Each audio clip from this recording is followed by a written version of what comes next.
So, of course, Suns fans are super excited about the upcoming season of the NBA, and as well they should be. Phoenix has never had a team on paper that looks more capable of winning a title. But Sundo, let's keep it on paper for now.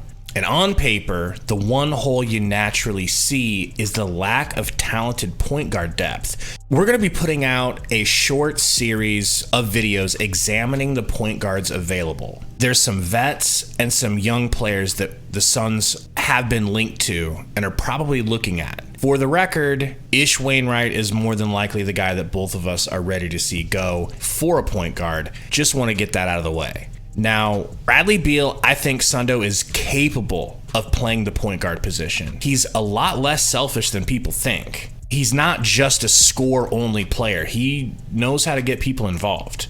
My question is, should he have to? You like football. I'm sure you've seen players get switched around positions all the time. I'm not a big fan of it generally, especially at 29 years old. I'd like these guys to be able to play what they've been playing at an all-star level their entire career. And there are veterans available. So first, John Wall. People will not stop saying his name in our comments. So where are you at with John Wall right now? I mean, I kind of like John Wall, right? I think he was an athletic freak, coming into the NBA and getting drafted in 2010, but I think age just obviously caught up with him a little bit. He didn't do much on the Clippers last year. And so, I mean, you could probably bring him here. There's no pressure on him to be the guy, right? We already have Beal, we have Booker, we have Durant. So there's no pressure on him to be the guy. If he came here, it would be, hey, a veteran presence, maybe not to be the starting point guard, even though I might and would like for him to be the starting point guard, because I'm also not like super comfortable with Beal being the starting point guard. That just throws me off. I agree with you on the position issue. Being 29 and being thrust in that position of being the starting point guard would be a little weird. So I would like to see a veteran there. Also, don't know how I feel about Jordan Goodwin in the playoffs. We know that Saban Lee won't be there during the playoffs because of the two-way. And so, yeah, I would like to see another veteran there, backup point guard, someone that you could play with Eric Gordon in a second lineup, or somebody who is capable of hitting some jumpers, somebody who's capable of getting a bucket when you need it. I know people say he doesn't play defense, and people are worried about defense consistently. We see that in the comments as well. Oh, what about defense when it comes to these players? I don't think it's going to be an issue with Frank Vogel. I don't think it's going to be an issue in Frank Vogel's system.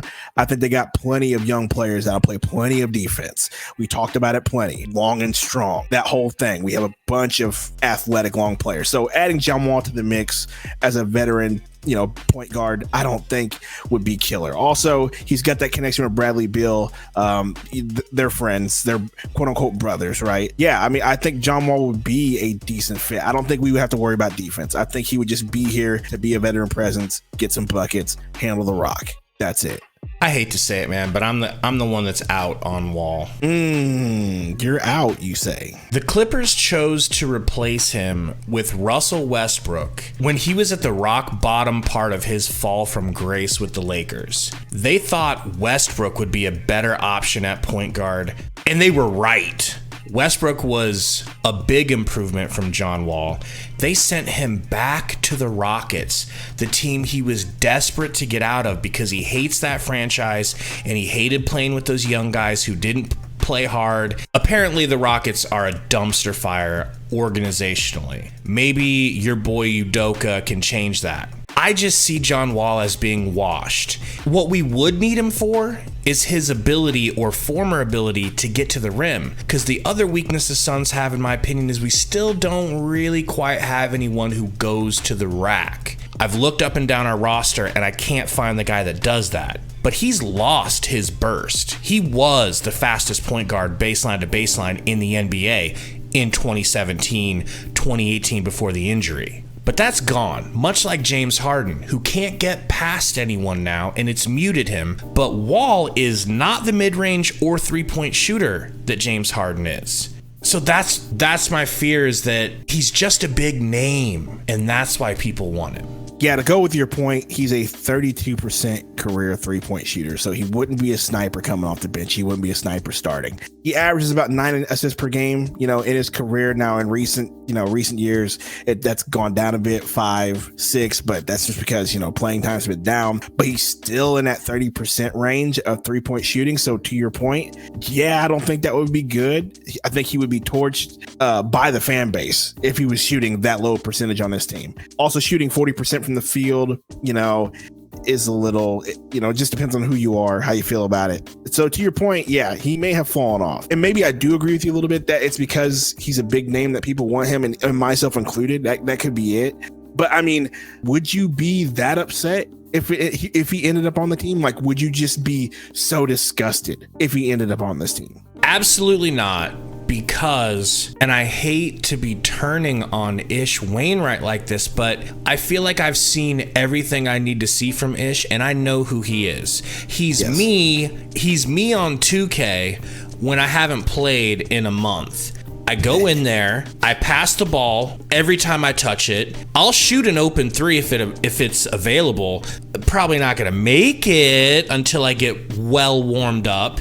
He doesn't attack. He's not even the greatest defender, even though he looks like Goliath. I just don't see the need for him on this team anymore with all the length and 3-point shooting that the Suns have acquired. Yeah, I agree big time. I agree big time on that. And that's my point is you would essentially be replacing Ish with the John Wall. Is that big of a deal if you expect John Wall to not be getting heavy minutes? Now, if we expect him to get heavy minutes and be the starting point guard, then yes, that might be an issue. But as far as if we can get him to be a veteran presence once again, someone on the team that can handle the rock and run the offense and sometimes facilitate when we need to, you're not going to be playing no 32, 36 minutes. You'll probably get 20. You'll probably get those Terrence Ross minutes, right? So yeah, I wouldn't mind it, but your reasoning not too long ago has started to get me to turn a little bit. That 30% 3-point percentage really does start to change my mind a little bit. That's real hurtful, man. 32% 3-point career shooter that would not fit on this team. I don't think he is the style, even in his prime, that the Suns need.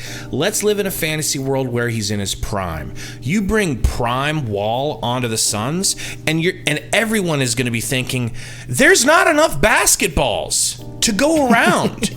How is he going to be effective with Beal and Booker and KD on the court? The Suns need more of a passing first point guard. They need more of a Ricky Rubio. They need more of a Rajon Rondo, who will be our next video, so stay tuned for that. But tell us what you guys think in the comments. Are you guys interested in John Wall? I know some of you are. Thanks for hanging out, and we'll see you guys next time.